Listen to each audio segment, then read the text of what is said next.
My story, well, I don't have any really history of mental health problems in my family. I was, my mother and father were wonderful parents, and kind of grew up in an intact family, so there was no childhood trauma or anything like that. So in a certain sense, I'm not kind of typical of someone who might be struggling with mental health issues. But for me, it came about through a number of situations in my diocese and in the church that were very traumatic, you might say.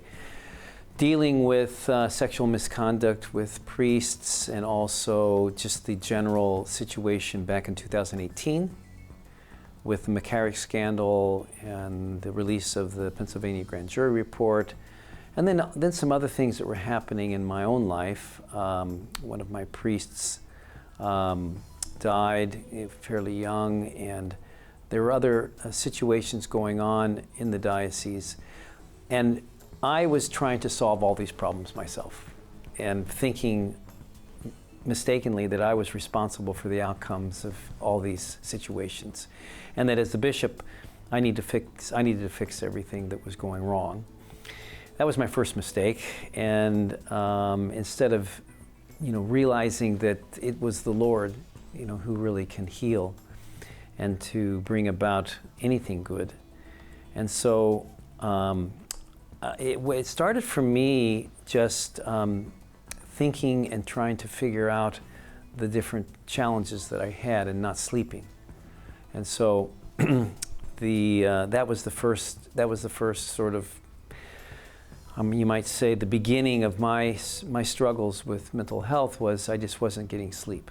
And I went really weeks and months without really getting a good night's sleep. I would just lay there trying to think through these scenarios that I was dealing with and trying to figure out solutions. And as I received less and less sleep, my body began to take a toll.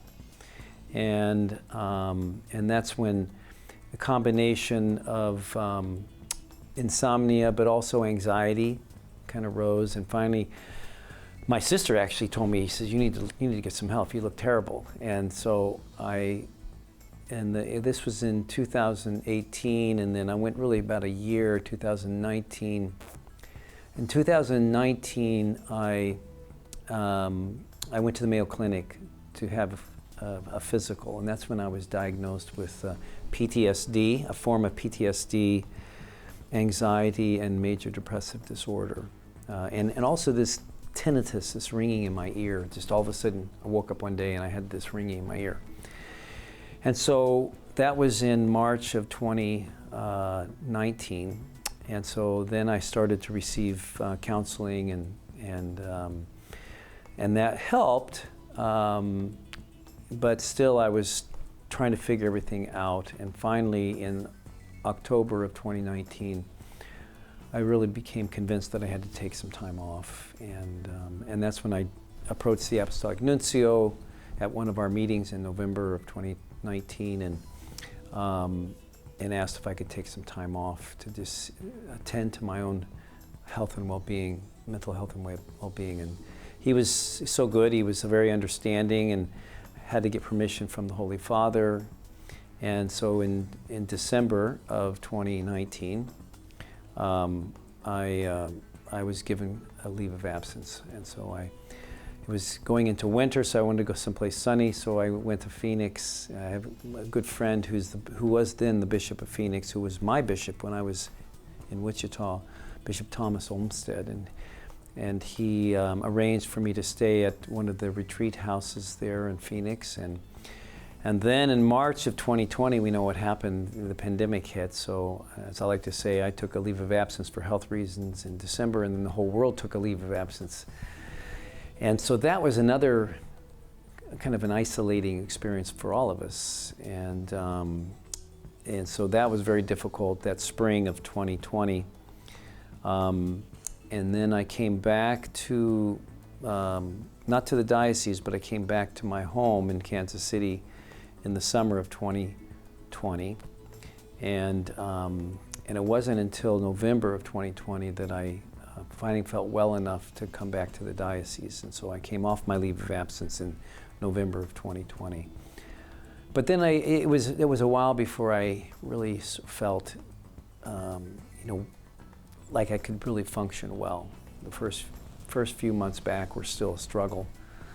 But I was continuing to work with a therapist, and I was continuing to get help from my doctor and medications and things like that. And so slowly but surely I kind of worked through that, and then came in 2021.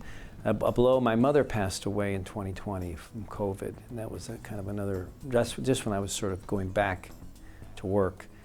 So that was kind of a setback for me. But through the help of so many people who reached out to me and so many prayers of people praying for me, I was able to get better, and slowly but surely. Well, people were very supportive, and they were very understanding, because mental illness is everywhere. You know, every family has some connection with it, either a sibling or a niece or a nephew or a son or a daughter. So I think people were very understanding, and that also they were very patient, with me in coming back, and so that was important. And I felt very loved and very supported, and the prayers of so many people helped as I was kind of transitioning back into full-time ministry as bishop. So that helped a lot, and especially those initial months coming back. Well, I think, the supernatural support, obviously grace, but also the medical help I had. The counseling that I went through, and the therapy, and working through it with a professional was huge.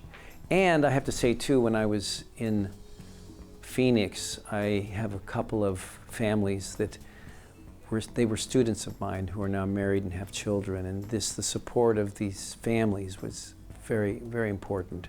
To feel part of a family, and just to be in a setting which was very loving and normal, that was huge. And in fact, I just had a wedding earlier this month of the daughter of one of these families who just got married, and just graduated from college and got married. So she asked me to do the wedding. So I had that last couple weeks ago. So that was great. And she was at the time, she was a senior in high school, and so and I had baptized her back when she was born 22 years ago. So all of these things, it wasn't just one thing. There were a lot of elements to my recovery that all came together. So it wasn't really one thing that helped me through it. It was just a whole array of help and support. Well, I think, like I said earlier, it's such a widespread problem today, and I think especially with young people, because the incidence of mental health struggles for young people is even more pronounced. And I think, why is that? I think because young people today, more so than when I was young, they're being, as someone once said, we live in a culture that permits everything and forgives nothing. And there's so many demands put on, and expectations put on young people, and they've got so many options and so much information coming at them through all different streaming devices and media and social media and all these things. And it's just almost overwhelming for young people. I mean, how do you sort it out? It's just, life was much simpler when I was that age, and you didn't have as many expectations. And so I can see where young people really are struggling, because there's so much that's expected of them, and so many demands, and so complicated, and it just becomes overwhelming. So I felt that it was important for me to tell my story to help young people. And as I was telling my story in different venues, either through homilies or through columns in our diocesan newspaper, I recognized it sort of struck a chord with young people. I got little notes and messages from young people thanking me for speaking about this, because there is a stigma, right? People don't talk about it. And that's the worst thing when you're going through a mental health crisis, when it's sort of just hidden and you kind of keep it to yourself. That's the worst thing you can do, because you need to share it and you need to talk to other people without fear. And so that was part of the reason for me to write my pastoral letter, to kind of tell my story. And I think it took a good 3-4 years for me to be able to talk about it in a comfortable way. And so that kind of prompted me. And other people said, well, you should write something. You should tell your story and write about it. And that was really the inspiration to write that pastoral letter. Well, also in the Church in the United States, I serve on a committee that's called the Committee for the U.S. Bishops' Committee for Laity, Marriage, Family Life, and Youth. And one of the Bishop Robert Barron is our chair. And one of the priorities and goals of this committee is mental health, just because of the increase of mental health problems in our culture and society. And so one of our priorities as a committee, it was to have an initiative, mental health initiative. And so on serving on that committee, I felt a need to kind of tell my own story, as well as to work on the issue and to become more knowledgeable about it, and to reach out in different ways, as a bishop, but also as a committee to do that.